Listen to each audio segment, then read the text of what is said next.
This is the Montana Outdoor Podcast, brought to you in part by Rocky Mountain Truck and Trailer in Missoula, home of Boss Snowplows, CM Truck Beds, and Diamond Sea Trailers. Just go to rmtte.com for more information. And by Superior Hardwoods of Montana, home of the largest selection of in-stock high-end wood products and flooring in the western United States. Let them guide you through the woods at superior-hardwoods.com. Now, get ready for more fascinating topics and the most interesting people you will ever find in Montana's great outdoors. We offer new podcasts most every Saturday. You can get a link to these podcasts by going to our website, montanooutdoor.com, or by going to our Facebook page, or just send an email to downrigger at montanooutdoor.com and say send a link to my email. It's that simple. Now let's head out with your host, Downrigger Dale, and see what's going on in Montana's great outdoors. Thank you very much, Manny, and welcome, folks. As Manny just said, I am Downrigger Dale with the Montana Outdoor Podcast. And, of course, a lot of you listen to me and the captain and everybody else on the Montana Outdoor Radio Show, live every Saturday morning from 6 to 8 Mountain Time. But we have so many of you that listen, well, all around, of course, Montana, but really all around the United States. And want to say a special hello and welcome to our active military listening around the world. We really appreciate it and honored to have you here with us. And as I always say, I hope we're able to bring you a little bit of home while you're overseas protecting us. So thank you. Now, a while back, in fact, it was just a few weeks ago, I did a podcast with Trevor and Kit Johnson. They're with Kit's Tackle Outfitters, and we talked about these huge kokanee that they've been catching over in Hauser Lake and Holter, especially Holter. Man, Trevor's been nailing some big ones. So we talked a lot about them. You guys went nuts over that podcast. In fact, we had to hold it over another week because so many of you hit that site so hard. But I wanted to bring on another expert to talk a bit about some ideas of what we could use to target those kokanee. And we'll talk about some other fish too. You've heard us talk about Max lures on the Montana Outdoor Radio Show often. In fact, every week during the trivia on the Montana Outdoor Radio Show, we give away a Max lure. So I want to bring on Bob Loomis. He is with Max Lures, and this will be a real treat for you folks because we're going to get a chance to learn a bit about Max, the lures they make, and especially we will focus on the kokanee, which is one of their specialties as well. Bob, thank you so much for being on the program with me today. You bet, Dale.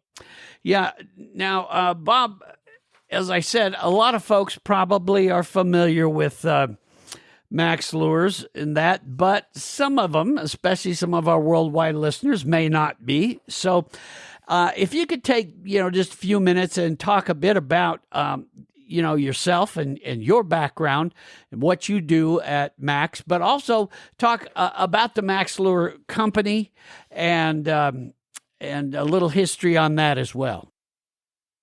Sure.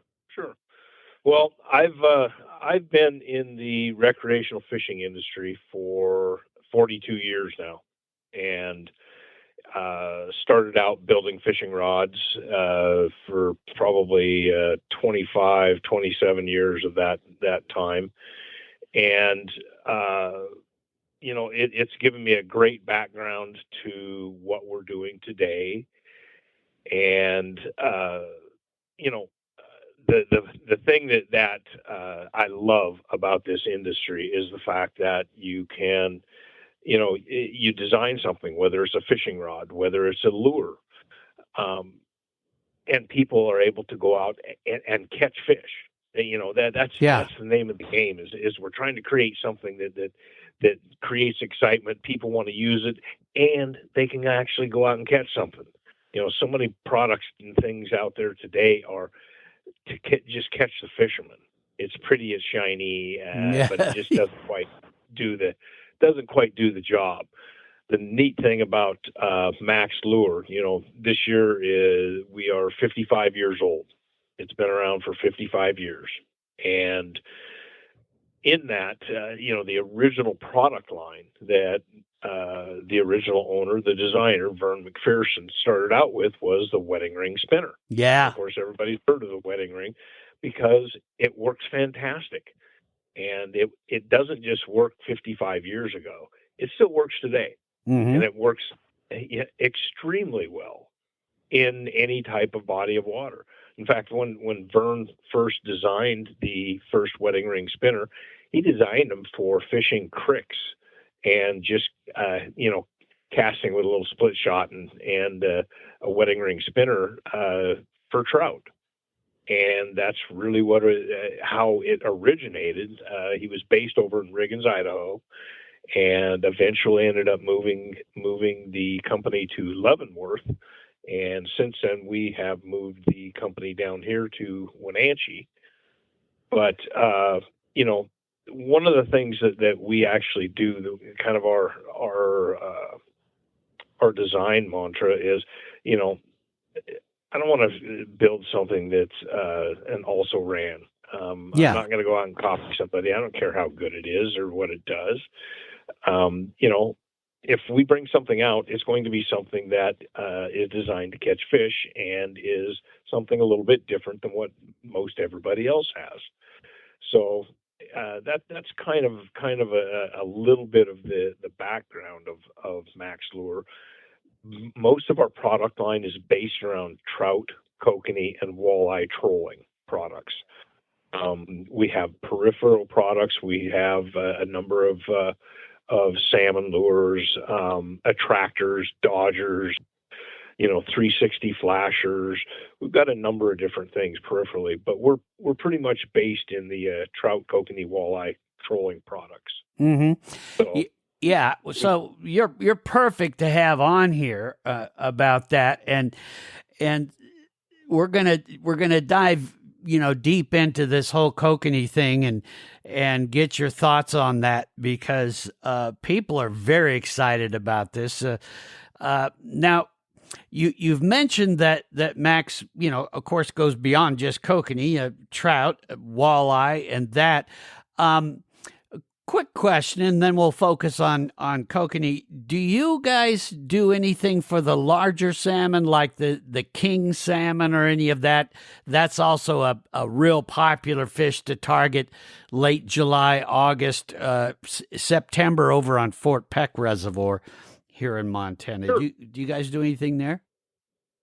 Oh yeah. Yeah, we have everything from like prawn spinners, shrimp rigs that are basically designed to they revolve around catching Chinooks and silvers.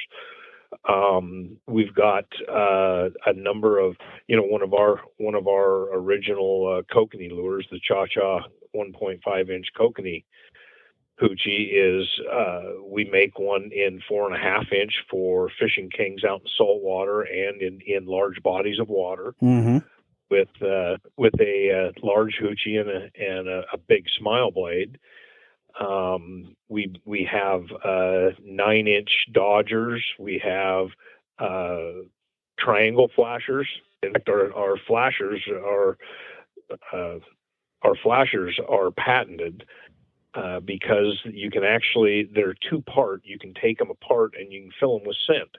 Mm-hmm. So you can turn around and say you're fishing up on Fort Peck and you want to they're feeding on some type of shad. Mm-hmm. Well, you can turn around and take those small bait fish, cut them up, and put them inside the flasher, in the triangle flasher, or we have a 11-inch paddle flasher also. A 360-degree flasher, and they both you can take them apart, fill them up with scent of any type, and go to work on them. Mm-hmm. So go ahead. Yeah, and I'll caution some of our listeners out there that if you want to go to Fort Peck, of course the big fish that the Chinook's target there is the Cisco. Those are also considered a sport fish, so we're not allowed to use those as bait. But one of the things I did notice about those is that being able to put the scent in is something I've never seen on a flasher or dodger, and so that's really interesting. So let's focus in on the kokanee a bit. And in the podcast that we did with Trevor and Kit, Kit likes to use downriggers, and often will sometimes just uses like a wedding ring, one of the things you were talking about, and others. Trevor likes to use a different method where he uses a dropper ball to bring his line down, and then we'll put a flasher on, and then whatever lure he wants to use on the back of that.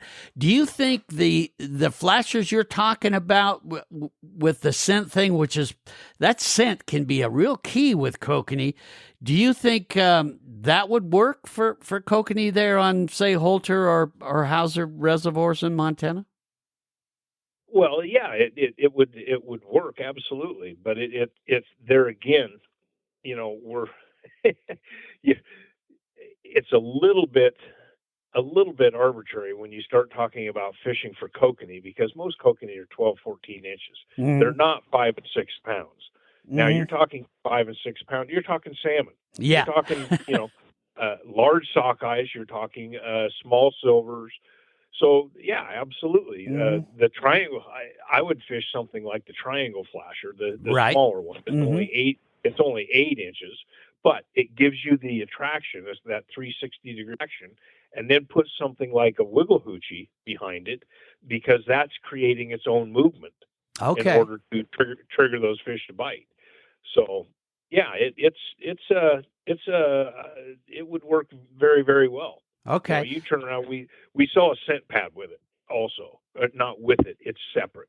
We sell a scent pads that you can soak up with. You want to put shrimp on it. You want to put bloody tuna on it. You want to put crawdad scent, whatever. Mm-hmm. You soak that pad up and put it on the inside, and achieve the same thing. Right. So it's a neat method. It's basically legalized chumming. Yeah, it is. And when we talked with Trevor and Kit, he was talking about, okay, there are these big kokanee salmon in, especially Holter seems to really hold some of these big ones down by the dam. And so he said, that's where I'll kind of go up in size and everything and really try to target those bigger fish. And he's really nailed it down with this dropper ball method and that. But you're right. Throughout both kokanee and Hauser, it's a fantastic fishery for what I call the normal size kokanee that we have there. Sure. So let's talk a little bit about that. We'll come back to targeting those great big ones, but let's talk a bit about that. What do you recommend, and what, I'm sure you guys do a lot of stuff where you're hearing back from all these fishermen that use max lures all over the place. Sure.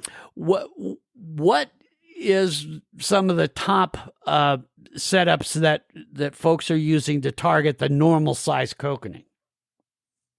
Well, kokanee are kokanee, whether they're big or small, and they're going to key in on certain things. They're a plankton eater.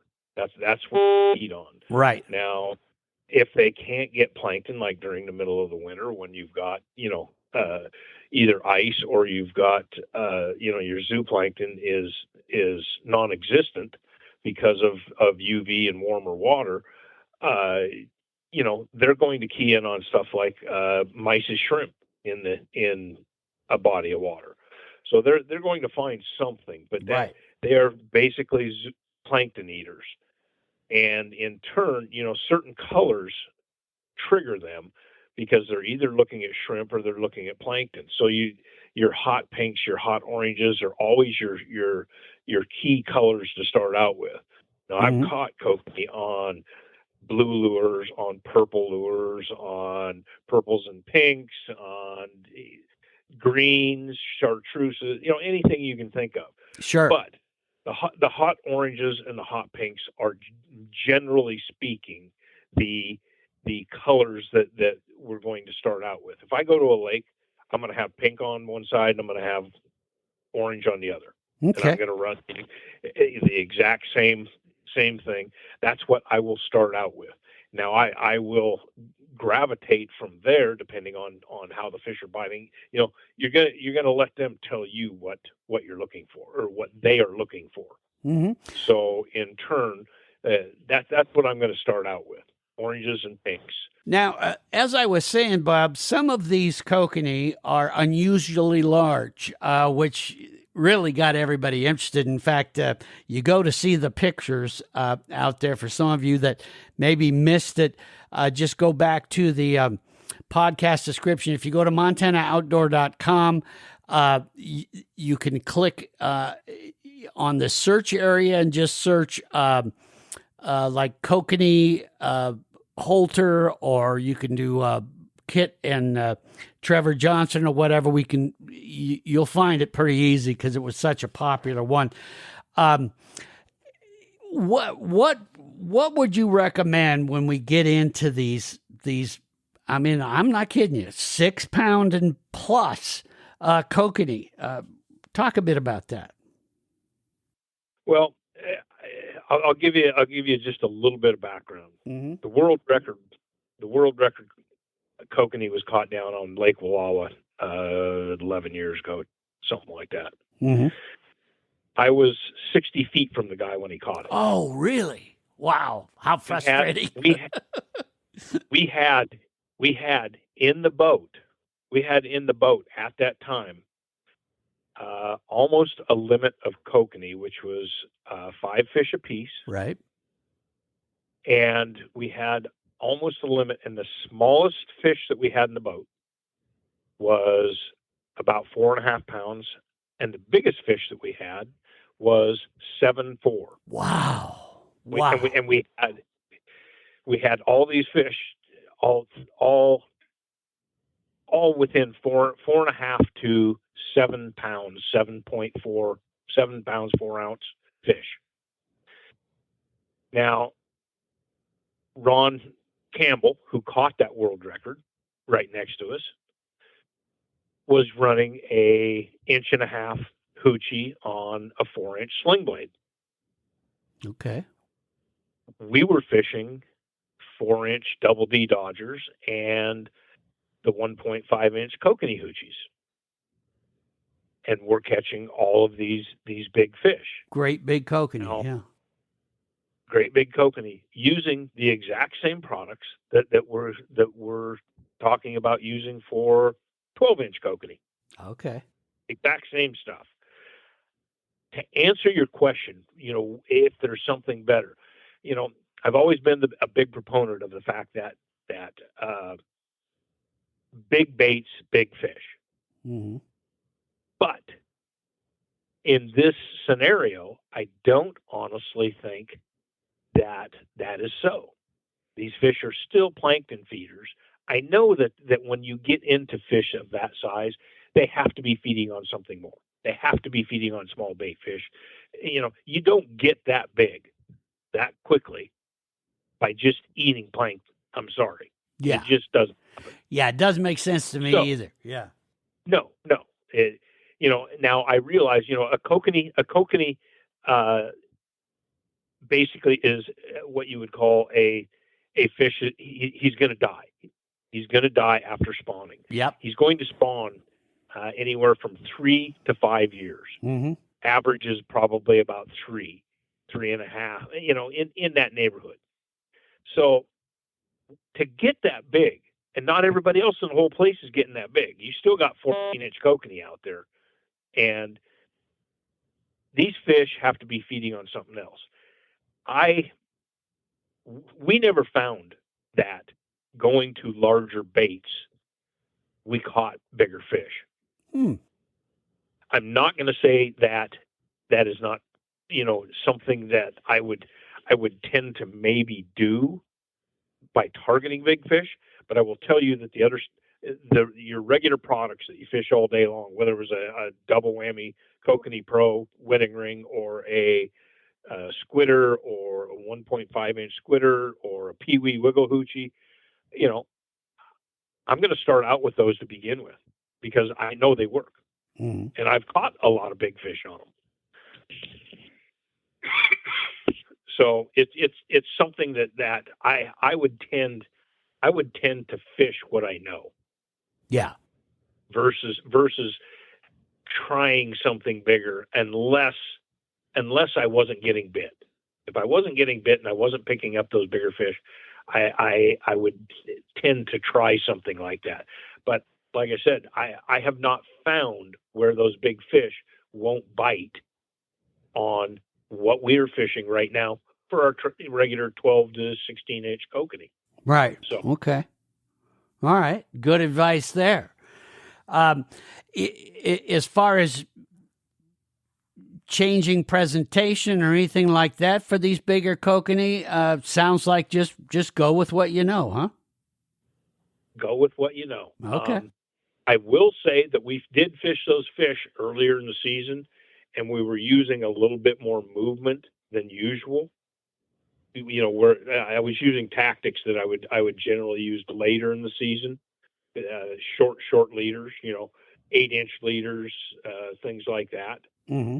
So maybe that trigger method works better for those bigger fish. Okay. Getting them to want to, trigger them into biting a little bit more aggressively. Okay. So. Mm-hmm. Okay. We're going to take a quick break here, Bob. And excuse me. When we come back, I want to get into adding bait to any of these lures you're talking about. One of the things that has worked real well, both in Hauser and Holter, but also, some of the other typical kokanee lakes and reservoirs around Montana. In fact, if you go over to Lake Mary Ronan, and you'll see some of these old timers, but they know what they're doing out there. They'll use that shoe peg corn in that. So I want to ask you a bit about that when we come back right after this. I want to talk a bit about a very special company located in western Montana, Superior Hardwoods of Montana. They were established in 1977, and since that time, guiding customers through the woods has been their passion throughout their history. The main focus at Superior Hardwoods of Montana has been to provide the finest wide plank flooring and unique building materials available anywhere. One of the things I noticed right away about the owner of Superior Hardwoods of Montana, John Medliger, and his son Corey, and the rest of the staff there is they're very proud to offer the largest selection of in-stock flooring in the western United States. See, for over 40 years, they've been known for leading the industry in reclaimed and antique building materials, and the success that followed has allowed them to, now get this, stock over 11 acres of stunning architectural lumber that awaits the perfect addition to your home.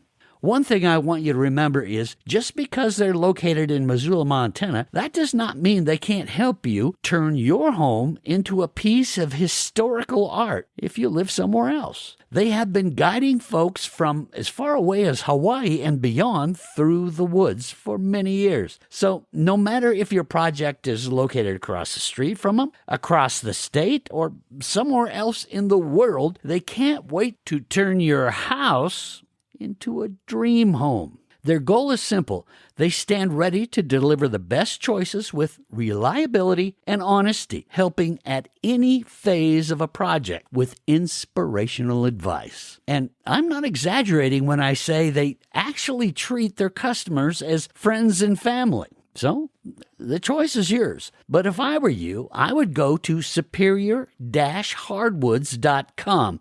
superior-hardwoods.com. Of course, you're more than welcome to call them, 406-235-7452, or, they'd love you to visit 5120 Highway 93, just south of Missoula, Montana. They can't wait to guide you through the woods and superior hardwoods of Montana.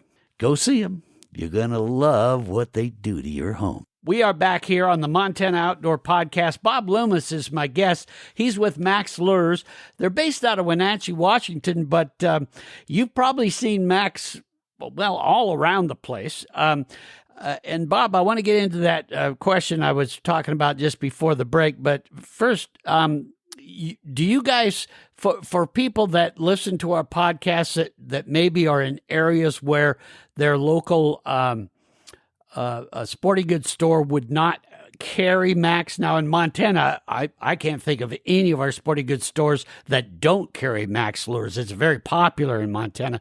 But if they're outside of the area, can they buy your product online as well? Yes, they can. If they just go to maxlure.com, go to our website, it has all of our product line on there. And you can go through and place an order on there directly through the shop. Yep. Okay.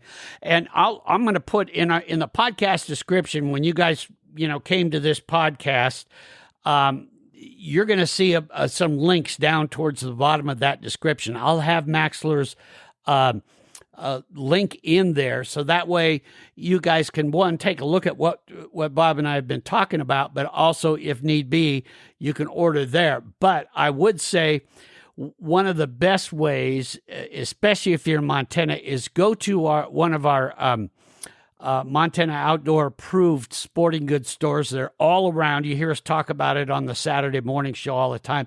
They're all around Montana, and they'll have the Max products, but more importantly, they're going to have a lot of that local knowledge. It's going to help you a lot as far as, okay, these are the ones that I'm hearing are really working well right now. So think about that too. Now, let's talk a bit about adding bait to that. Now, I know some manufacturers go, look, we make the lure this way for a reason. Don't do that. Others say, hey, use what works. What's your thoughts there on adding bait, and which would work well for putting that shoe peg corn on in that? Well, all of our lures are, especially when we start looking at the Kokanee stuff, where you're looking at double hook setups, things of that nature, controlling. They, I'm a dyed-in-the-wool bait person, man. Yeah. I want something on there to attract that fish and make that fish want to stay. And, regardless of the movement with, we manufacture the Smile Blade. The Smile Blade is a phenomenal tool for a lot of different fisheries, but you get that added movement on your lure because of the offset spinner blade. But bottom line is I'm going to add scent to virtually anything, or bait, virtually to anything fishing with, as if I can in that given body of water. Mm-hmm. So, I mean, I want every advantage that I can get, because I want to catch one more fish than the other guy in the boat. There you go. You're talking our language now, Bob. That's for sure. So really, any of those are going to work well for that. What about presentation? Now, I know that trolling obviously is a very popular thing to target these kokanee, and that Kit and Trevor were talking about, real slow presentation, mile and a half. Any lures that are perfect for that trolling speed, any that's a no-no, that they are not going to work well at those slower speeds? Almost every lure that we manufacture can be trolled anywhere from, a half a mile an hour up to 3 or 4 miles an hour. So it isn't going to make a difference. What makes a difference is time of year, and especially with kokanee. Early in the year, whether it's a lake that freezes over or a lake that is big enough that doesn't freeze over, you come into the spring, your zooplankton is going to be in your shallower, warmer waters.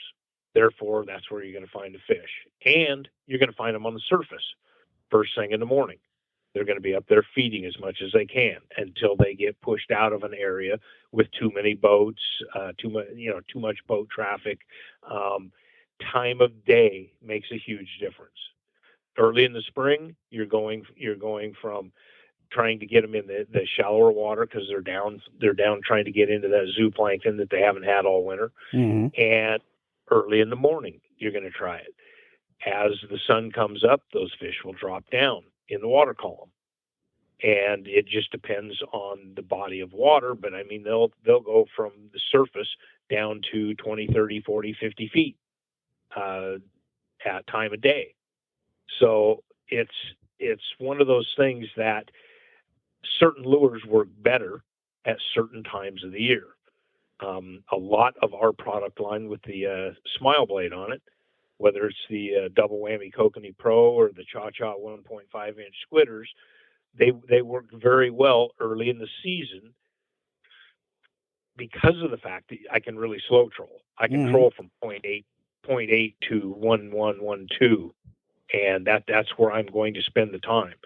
From mid-season on, you want to try to get into a little bit different lures like the Pee-wee Wiggle Hoochie that are going to create their own movement and trigger the fish to want to bite.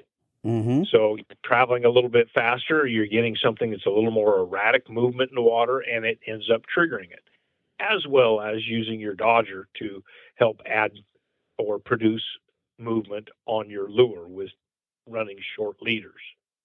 So you're going slow early in the season. You're going to speed up a little bit later in the season. You want to try to get a reaction bite late in the season. Early in the season, you want to keep that in front of their face as long as you can.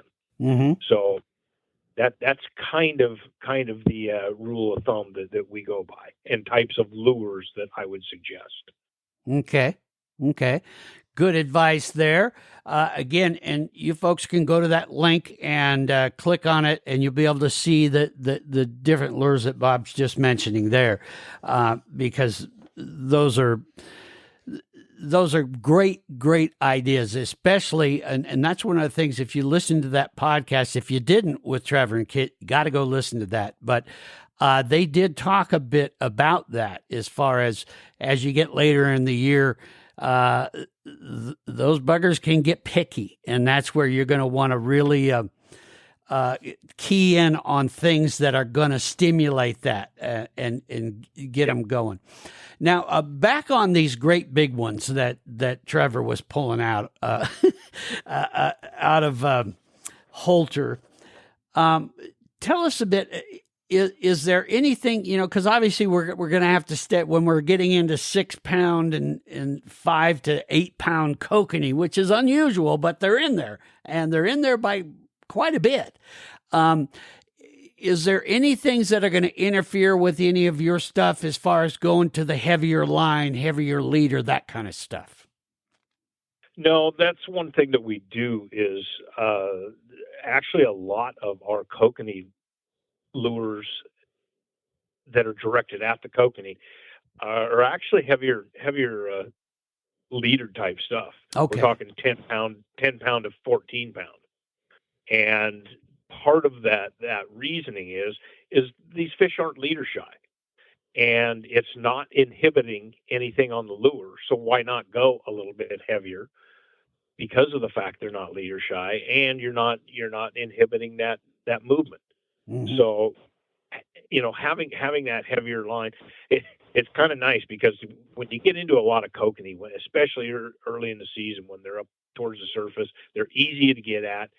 You can do things quickly.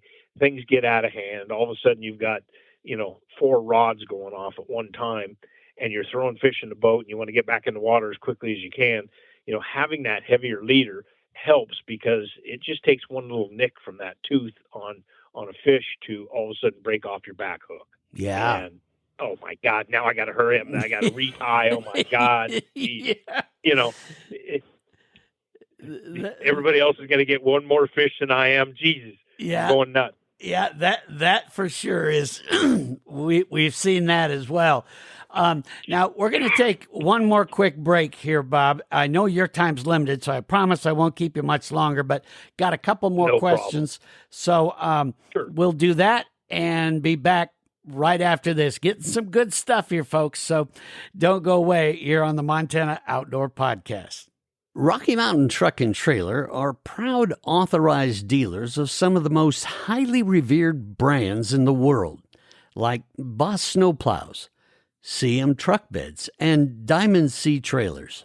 Rocky Mountain Truck and Trailer has an unparalleled selection of cargo, utility, and dump trailers, and they still have a good selection of Boss Snowplows as well. But the gang at Rocky Mountain Truck and Trailer knows that it takes much more than filling a lot with great inventory to be a company that folks can depend on. That's why they vowed to become the true experts in everything they sell. That's why they set their goals high, and I mean high.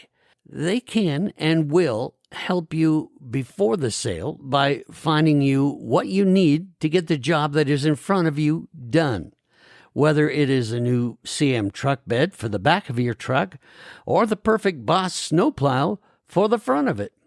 Or maybe you need the Diamond C dump trailer to finally tackle that mess behind the barn you vowed you would get done once the snow cleared.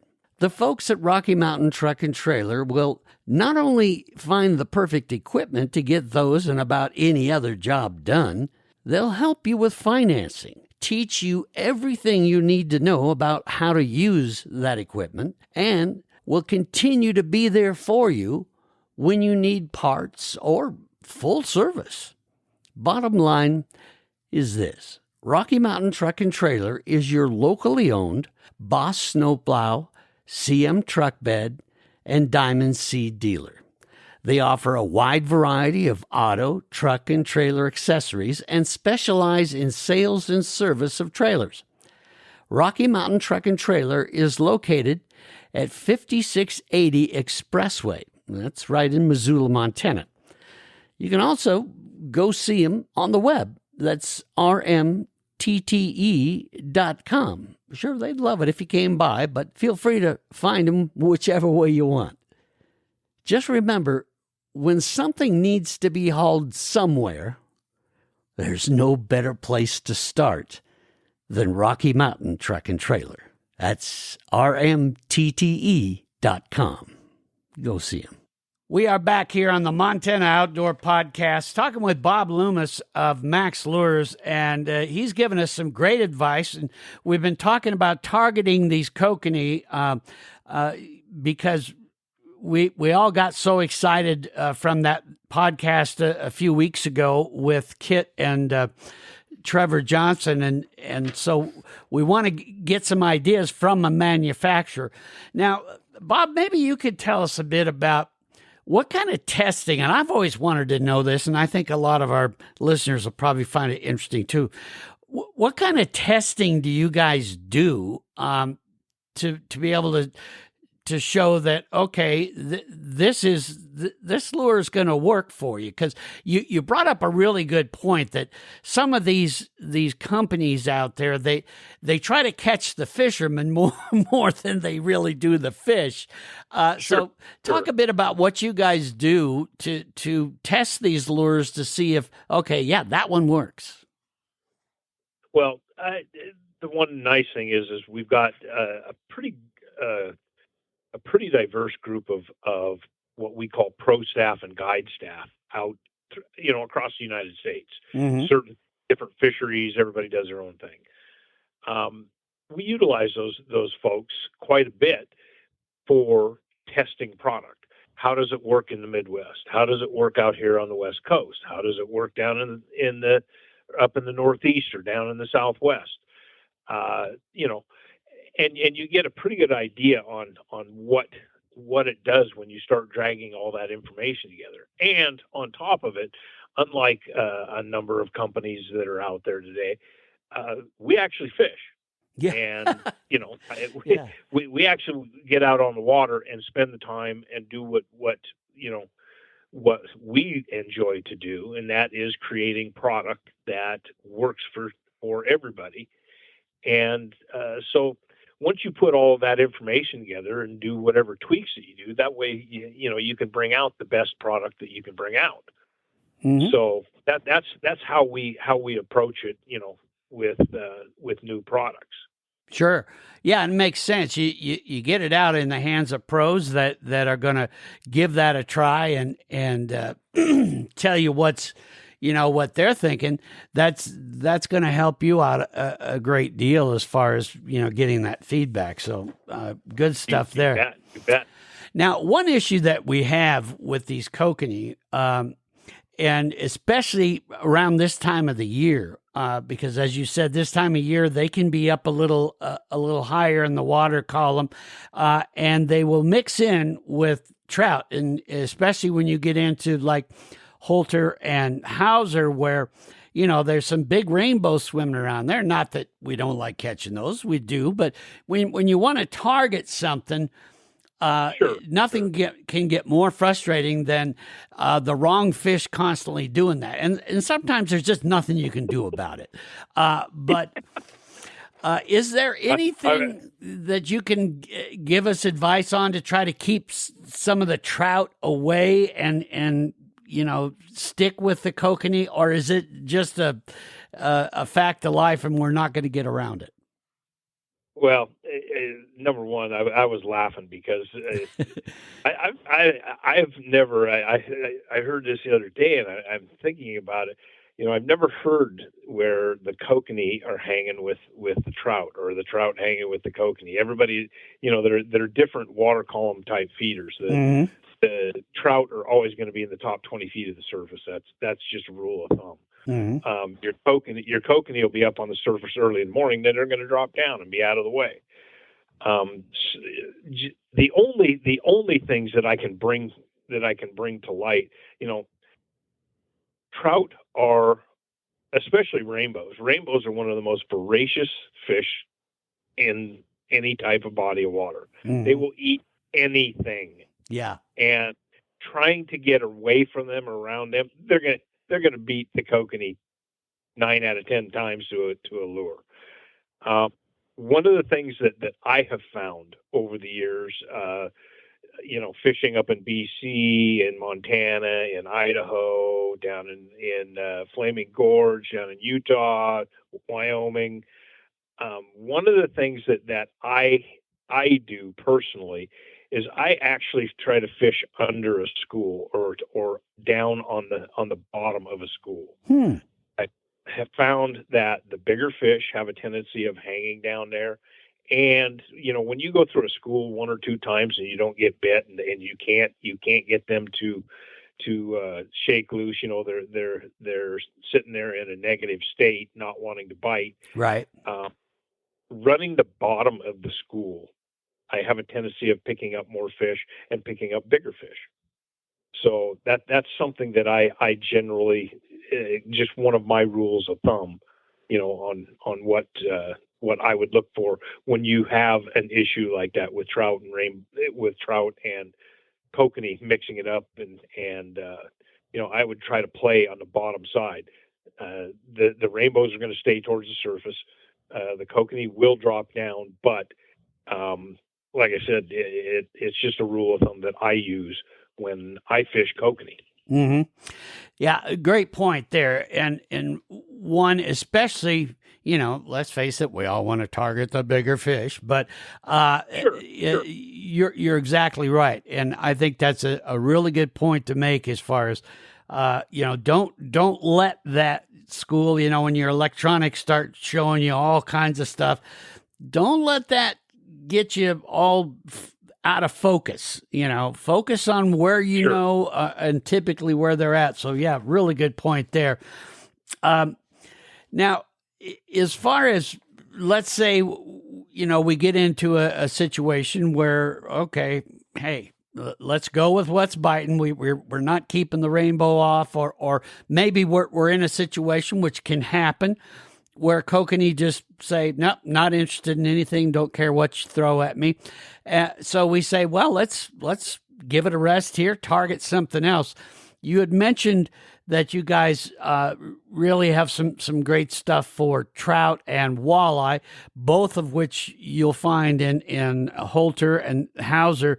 Talk a bit about that. In fact, the the state record came out of Holter. In fact, it was Trevor Johnson who caught the state record, a year or two ago for walleye. Talk a bit about your trout and walleye lures. Well, there's so many different ways, to attract fish to want to bite. And like I said, with the trout is a situation that if it attracts them, they're going to attack it. Yeah. I mean, it's just bottom line is they're going to attack it. So using a dodger or using flash, some type of gang troll type thing, like we manufacture flashlights, which are an ultralight gang troll. You're getting 360 degree attraction, and you're drawing from a longer ways away. So you're able to draw fish from further away. Once you get them coming in, they're gonna key in on that lure. They're Mm-hmm. gonna key in on that scent. They're gonna key in on whatever bait you've got on there. And so it's something that certain every body of water is a little bit different. Sure. And a lot of it has to do with water temperature, water clarity, time of year. What are they feeding on at that time of year? So there's a lot of things that go into creating or not creating, wanting to figure out what I want to fish at that given time. You asked about the walleye. Mm-hmm. One thing that we do is most of our walleye products, we try to create around forage bases. Blacks and whites want to look like bait fish. Sure. Oranges and blacks look like crawdads late in the season. Blacks and greens look like crawdads early in the season. So you're creating something that looks like forage. Predominantly, walleye are down on the bottom, and so you're going to try to run those colors. They're feeding on small blue, and they're feeding on kokanee, small kokanee fry early in the season. I'm going to fish blues and silvers. Mm-hmm. I'm going to fish colors that are going to emulate that forage base at that given time. That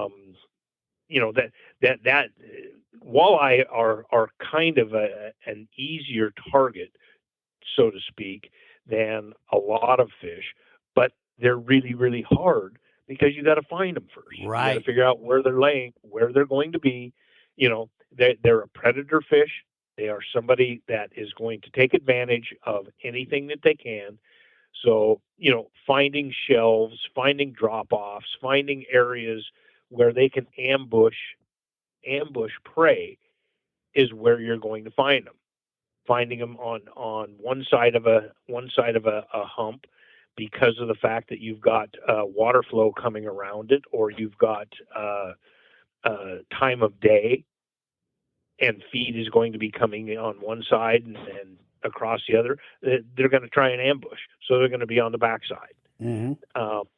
It's just a matter of trying to think a little bit of, why would they do that? Why would they be there? Why would they want to do this particular thing? So that's just basics of understanding, looking for fish, looking on current seams, looking for them on edges or shelves where they can ambush very, very easily. They don't have to move a lot. They don't want to move a lot. They don't want to chase stuff. They want to get in as quickly as possible and expend the least amount of energy as possible. Mm-hmm. So, okay. And, and some people, I know that most of the tournament fishermen for walleye are, just jigging. That's all they're going to do. They're going to rely heavily on their electronics, and they're going to jig. But there are times of the year that, the captain and I, who we love to target walleye, we've found that, sometimes the good old bottom bouncer works pretty dang good, and we've had great success over on Fort Peck, for example. Is there any of your product that works better than others as far as putting it, pairing it with a bottom bouncer? Honestly, most of our product line revolves around product running behind bottom bouncers. Oh, okay. I do make a new what we call the Smile Blade SD drift jig that we just came out with just this year, and it's basically a 1-inch wire with 1-inch wire with some different colors of beads and a smile blade on it that has a quick detach that I can put it on any type of jig that I want. I can put it in front of a swim bait, crankbait. It doesn't matter. I can put that smile blade in front of virtually anything with that 1-inch wire. But we came out with the jigs themselves in 3/8 of an ounce this year that work absolutely fantastic. So you can drag across a mud flat, or you can cast and retrieve, broadcast fishing and searching for fish. You can do all sorts of things with it. So it's pretty neat. But most of our product line revolves around the trolling application. Mm-hmm. And, there's not any one that is any better than the other. It's some things work better during certain times of the year. A crawler harness setup will work better in a moving body of water or something with a little more current than, say, a slow death setup. Mm-hmm. So it just, everything is a little bit different. Now, don't ask me why that happens, but I got to tell you, there's fish in the Columbia. We laugh about this all the time. Fish in the Columbia in certain areas, you can't buy a fish on a slow death rig.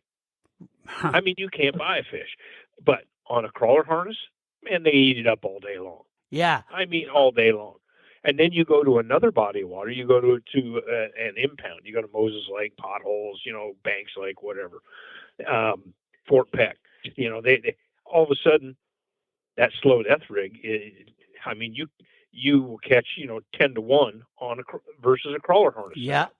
Well, and it's just everything's a bit different. Yeah, so it's that way, and that's always baffled me is. Some days are leech days where, you're putting leech on and they go crazy and you're like, well, what? Just yesterday in this spot, we were on slow death and just knocking them dead. And you go, what in the hell is happening?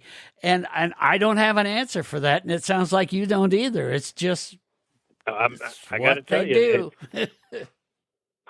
I made the comment about, walleye are very predictable in one manner, but I'm going to tell you what, it's almost like hunting. You've got to figure out on any given day what, like you said, you might have pounded them the day before with one setup, and the next day they won't even look at it.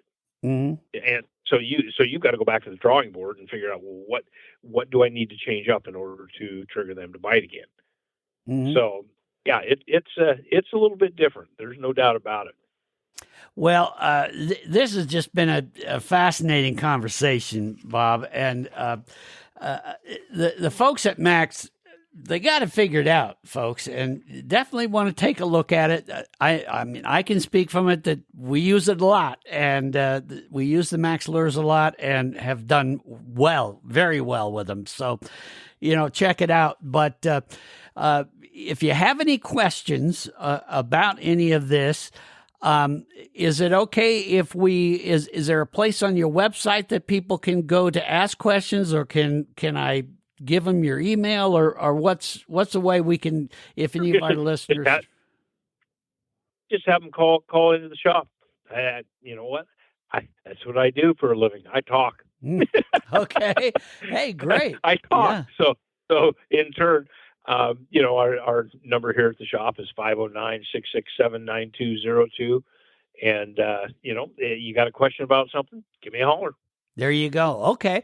Well, I'll have that in the podcast description down there towards the bottom as well, folks. And I appreciate you doing that for our listeners, Bob, because sometimes there's some great questions out there that people want to get a little more information on. And when we get closer to the king salmon time, I'm gonna want to ring you up again and talk a little more about that. Sure. And see, in fact, we do a one of our shows we actually do from the water as we're out there fishing for the king. So we might just ring you up during that too and say, okay, Perfect. We're having a tough time, Bob. Tell us what to do. But anyway, does Maxler have any kind of regular publications or anything like that people could subscribe to that could give them some good ongoing advice or communication? Absolutely. If you go to our website, to maxlure.com, and when the site comes up, you'll see on there, we have what we call the Mac Attack magazine. It's a monthly publication that we put out, and it has a tremendous amount of information for that given time of year. We talk about kokanee fishing, different types of products, how to fish them, where to fish them, when to fish them. It's just a tremendous amount of information from our pro staff, guide staff, and ourselves. So that's something. It's a free publication. Is all you got to do is go on there, click on it, fill out your email address, and you're signed up for the Mac Attack on a monthly basis. Yeah, I when I was preparing for this, I was on the Maxler site, and I saw that, and I thought, I'm gonna jump on that. So I just did that the other day.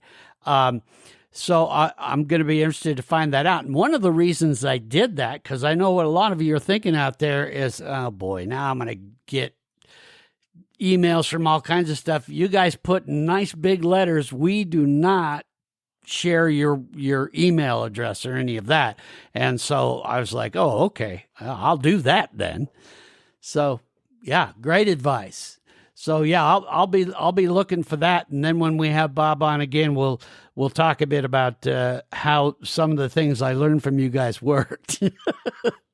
So Perfect. Yeah, I'll either be saying thanks or I'll be cussing you, Bob. You never know. There you go. Hey, as long as they're talking about you, it's okay. There you go. Yeah. All right. Well, we will definitely subscribe to that. And folks, I encourage you to do the same. Thanks so much for that. And again, folks, I'll have all that information and the link to Maxler's website so you can take a look at that and get out there and do it. Bob, thanks again so much for your time and working with us here. Well, thanks for having me on, Dale. Mm-hmm. There you have it, folks. Bob Loomis with Max Lures. Again, if you got questions, jump in there and we'll get them answered for you. And tell us what you're doing. Tell us what you're using. If you've used the Max product, let's hear from you and that. We'll be sure and share it with everybody too. And that, because, hey, that's how we learn. I know some of us want to be all secretive, but really, wouldn't you rather hear from somebody else saying, hey, try this? So share and share alike, gang. And we'll do that. And we'll have lots more information as we go along here on the Montana Outdoor Podcast. Take care, everyone. Thanks for listening to the Montana Outdoor Podcast. It has been brought to you in part by Superior Hardwoods of Montana, home of the largest selection of in-stock, high-end wood products and flooring in the western United States. Let them guide you through the woods at superior-hardwoods.com. And by Rocky Mountain Truck and Trailer in Missoula, home of Boss Snowplows, CM Truck Beds, and Diamond Sea Trailers. Just go to rmtte.com for more information. So what did you think of today's podcast? Send your questions and comments to downrigger at montanooutdoor.com. We should be dropping a new podcast this next Saturday. Until then, we will see you soon out in Montana's great outdoors.